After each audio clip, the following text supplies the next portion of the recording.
കഴിഞ്ഞ എപ്പിസോഡിൽ കാണിക്കാതെ പോയൊരു സീനൊക്കെ കാണിച്ചുകൊണ്ടാണ് ഈ ഒരു എപ്പിസോഡൊക്കെ തുടങ്ങുന്നത്. സയോണും ഒരു ഫംഗ്ഷനൊക്കെ കൂടുവാനായിട്ട് പോയിട്ടുണ്ടായിരുന്നല്ലോ.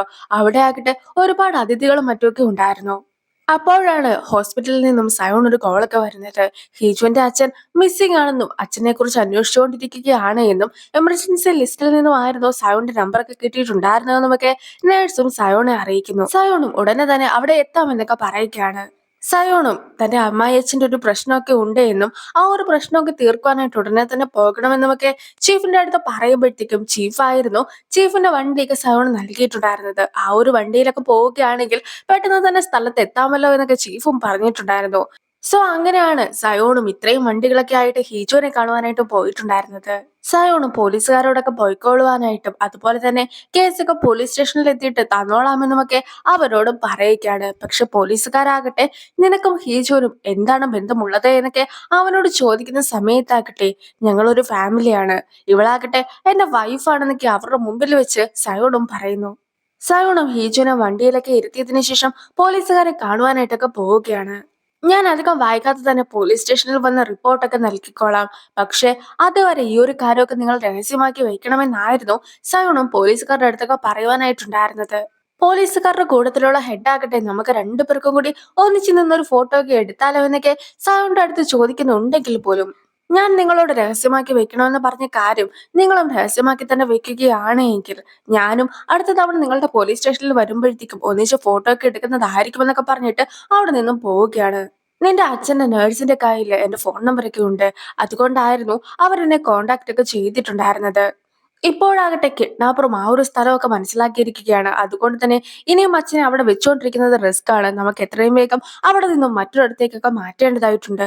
എന്തായാലും നീ ടെൻഷൻ അടിക്കേണ്ട കാര്യം ഒന്നും തന്നെ ഇല്ല, ഞാൻ തന്നെ എല്ലാ കാര്യങ്ങളും ചെയ്തോളാം എന്നൊക്കെ സയോണും ഹീജുവിന്റെ അടുത്തൊക്കെ പറയുമ്പോഴത്തേക്കും ഹീജുവും മൊത്തത്തിൽ കരയുകയൊക്കെ ആയിരുന്നു. മാത്രമല്ല ചെറിയ രീതിക്കുള്ള സൗണ്ട് ഒക്കെ ഉണ്ടാക്കിക്കൊണ്ടാണ് അവൾ കരയുന്നതും. സയോണും അതൊക്കെ ശ്രദ്ധിക്കുന്നുണ്ട്. എങ്കിൽ പോലും അവൾക്ക് നല്ല രീതിക്ക് വിഷമമൊക്കെ ഉള്ളത് കൊണ്ട് തന്നെ നന്നായി തന്നെ കരഞ്ഞോളുവാനൊക്കെയാണ് സയോണും അവളോട് പറയുന്നത്. ഇനി യൂറിയും സ്ഥിരമായിട്ട് കയറുന്ന കടയിലൊക്കെ ഫുഡ് കഴിക്കുവാനായിട്ടൊക്കെ കയറുകയാണ്. അങ്ങനെ ഇരിക്കുകയാണ് അവിടെ ഇരിക്കുന്ന സാങ്ങുവിനൊക്കെ അവളും കാണുന്നത്. നീ എന്താ പതിവില്ലാതെ ഇവിടെയൊക്കെ ഇരിക്കുന്നത്? ഒരുപക്ഷെ നീ എങ്ങാനും എന്നെ കാണുവാനായിട്ട് വെയിറ്റ് ചെയ്തിരുന്നതാണോ എന്നൊക്കെ അവളും തമാശയായിട്ടൊക്കെ അവരോടും ചോദിക്കുന്നു. പിന്നീടാണ് അവൻ താമസിക്കുന്ന ഏരിയ തന്നെയാണ് അതെ എന്ന കാര്യമൊക്കെ അവളും മനസ്സിലാക്കുന്നത്. അവളും ഒരുപാട് ഫുഡൊക്കെ കഴിക്കുന്ന കൂട്ടത്തിലാണ്. നേരത്തെ റെസ്റ്റോറന്റിലൊക്കെ പോയി ഫുഡ് കഴിച്ചിട്ടുണ്ടായിരുന്നല്ലോ, അതാകട്ടെ കുറച്ച് മാത്രമേ ഉണ്ടായിരുന്നുള്ളൂ. ശരിക്കും ഇത്രയൊക്കെ ഫുഡാണ് ഞാൻ എപ്പോഴും കഴിക്കാറുള്ളത് എന്നൊക്കെയാണ് യൂറിയും പറയുന്നത്. അവൾ ഒരുപാട് ഫുഡൊക്കെ ഓർഡർ ചെയ്തിട്ടുണ്ടായിരുന്നെങ്കിലും കഴിക്കാൻ നേരത്താകട്ടെ സാങ്കുവിന്റെ പാത്രത്തിലുള്ള ഫുഡൊക്കെ കഴിക്കുവാനായിട്ടായിരുന്നു അവളും ശ്രമിച്ചത്. പക്ഷെ സാങ്കുവും ഒരേ രീതിക്കും അതിന് അനുവദിക്കുന്നില്ല.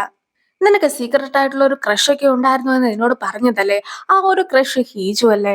നിന്റെ നോട്ടത്തിൽ നിന്നും തന്നെ എനിക്കതൊക്കെ മനസ്സിലാക്കുവാനായിട്ട് സാധിച്ചിട്ടുണ്ടായിരുന്നു എന്നൊക്കെ അവളും അവനോട് പറയുകയാണ്. അത് കേട്ട ഉടനെ തന്നെ നീ ഒരാളുടെ ഫാൻ ആണെന്നൊക്കെ പറഞ്ഞിട്ടുണ്ടായിരുന്നല്ലോ, ആ ഒരു വ്യക്തി സയോൺ അല്ലായിരുന്നോ?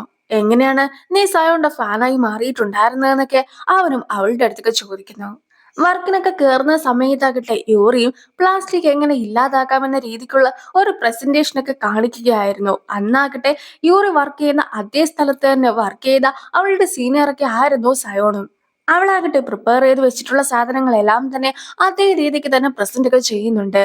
പക്ഷെ അതൊക്കെ കളിക്കുന്ന സയോണ് പല പല സംശയങ്ങളൊക്കെ തോന്നുകയാണ്.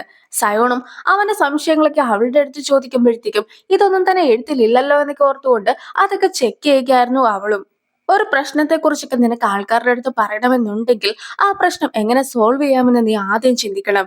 അതിനുള്ള ഒരു മാർഗമൊക്കെ കണ്ടെത്തണം. എന്നിട്ട് മാത്രമേ ആ പ്രശ്നത്തെ കുറിച്ച് ആൾക്കാരുടെ അടുത്ത് പറയുവാനായിട്ട് പാടുള്ളൂ. അതല്ലാതെ ഇതുപോലെ പേപ്പറിൽ നോക്കി വായിക്കുകയല്ല ചെയ്യേണ്ടതെന്നൊക്കെ ആയിരുന്നു അന്ന് സയോൺ അവളുടെ അടുത്തൊക്കെ പറഞ്ഞിട്ടുണ്ടായിരുന്നത്. അതായത് അന്ന് അവൾ ജോലിക്ക് കയറിയ ഒരു വ്യക്തി മാത്രമായിരുന്നു. സോ സയോണെ പോലുള്ള ഒരു സീനിയറൊക്കെ ഇതുപോലെ അവളുടെ അടുത്ത് പറയുന്നതൊക്കെ കേട്ടപ്പോഴത്തേക്കും അവൾക്ക് ആകെ വിഷമമായിട്ട് ബാത്റൂമിൽ പോയി ഭയങ്കര കരച്ചിലൊക്കെ ആയിരുന്നു.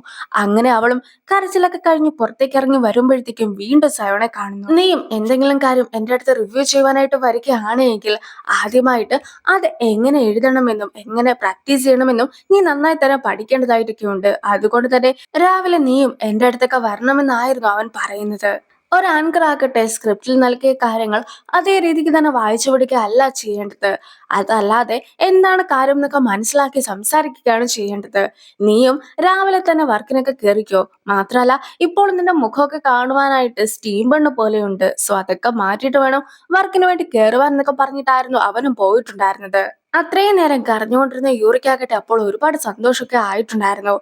ആദ്യമാകട്ടെ സാവണെ കണ്ടപ്പോഴത്തേക്കും തനിക്ക് പേടിയായിരുന്നെങ്കിൽ പോലും പിന്നീട് അവൻ നല്ലൊരു സഹപ്രവർത്തകനായിരുന്നുവെന്നും അവൻ എന്നെ ഒരുപാട് കാര്യങ്ങളൊക്കെ പഠിപ്പിച്ചു തന്നിട്ടുണ്ടായിരുന്നു എന്നൊക്കെ യൂറിയും പറയുകയാണ്. പക്ഷെ പെട്ടെന്നൊരു ദിവസം അവൻ ജോലിയൊക്കെ നിർത്തിയിട്ട് പ്രസിഡന്റിന്റെ സ്പോക്ക് പേഴ്സൺ എന്ന ജോലിയൊക്കെ തിരഞ്ഞെടുത്തു. മാത്രല്ല അവൻ വിവാഹവും കഴിച്ചു. ഇപ്പോഴാകട്ടെ വർഷത്തിൽ ഒരിക്കലെങ്ങാനും അവനെ കണ്ടാലായി, അത്ര മാത്രമേ ഉള്ളൂ. അവൻ എന്തിനാണ് ജോലിയൊക്കെ കളഞ്ഞതെന്നോർത്തുകൊണ്ട് വിഷമിച്ചിരിക്കുകയാണ് യൂറിയും. അതൊക്കെ പോട്ടെ, അവൻ ആരെയാണ് വിവാഹം കഴിച്ചതെന്നൊക്കെ യൂറിയുടെ അടുത്ത് സംഘവും ചോദിക്കുമ്പോഴത്തേക്കും യൂറിയും തനിക്ക് മാത്രം അറിയാവുന്ന ഒരു രഹസ്യമാണ് ഇതേന്ന രീതിക്കൊക്കെയാണ് അതിനെക്കുറിച്ച് സംസാരിക്കുന്നത്. സയോന്റെ ഫാമിലി ആകട്ടെ വലിയൊരു പൊളിറ്റിക്കൽ ഫാമിലിയൊക്കെയാണ്. ഇനി അവന്റെ മുത്തശ്ശന്റെ കാര്യം പറയുകയാണെങ്കിൽ പ്രസിഡന്റ് ആക്കുന്നത് ഒഴികെ ബാക്കി എല്ലാ കാര്യങ്ങളും ചെയ്തിട്ടുള്ള അത്രത്തോളം ഇൻഫ്ലുവൻസ് ഉള്ള ഒരു വ്യക്തിയൊക്കെയാണ്. അവന്റെ അച്ഛന് വളരെ ശക്തനായിട്ടുള്ള ഒരു പ്രസിഡന്റ് സ്ഥാനാർത്ഥിയൊക്കെയാണ്. പിന്നെ അവന്റെ ഫാമിലിയിലുള്ള ആൾക്കാരാകട്ടെ മുൻ മന്ത്രിമാരോ അല്ലെങ്കിൽ ഇപ്പോഴത്തെ മന്ത്രിമാരോ പ്രോസിക്യൂട്ടർ ജനറൽസോ മേയേഴ്സോ അങ്ങനെ പല പല ജോലികളൊക്കെ ചെയ്യുന്ന വ്യക്തികളാണ്. അതുകൊണ്ട് തന്നെ അവൻ വിവാഹമൊക്കെ കഴിച്ചിട്ടുള്ളതും വളരെ ഇൻഫ്ലുവൻസ് ഒക്കെ ഉള്ള ഒരു ഫാമിലിയിലെ മക്കളെയാണ്. നീ ചങ്വോൺ ഡെയിലി ന്യൂസ് എന്ന സ്ഥാപനത്തെ കുറിച്ചൊക്കെ കേട്ടിട്ടില്ലേ? അവിടുത്തെ ചെയർമാന്റെ മൂത്ത മകളെയാണ് അവൻ വിവാഹമൊക്കെ കഴിച്ചിട്ടുള്ളത് എന്നാണ് യൂറി പറയുന്നത്. പലരെയും പോലെ തന്നെ യൂറിയും വിചാരിച്ചിരിക്കുന്നത് അവരുടെ മൂത്ത മകളെയാണ് അവൻ വിവാഹമൊക്കെ കഴിച്ചിട്ടുള്ളത് എന്നതാണ്. സാങ്ങണും ഹീജുവിനെയും കൂട്ടിക്കൊണ്ട് ഒരു ഹോട്ടൽ റൂമിലേക്കൊക്കെ ആയിരുന്നു പോയിട്ടുണ്ടായിരുന്നത്.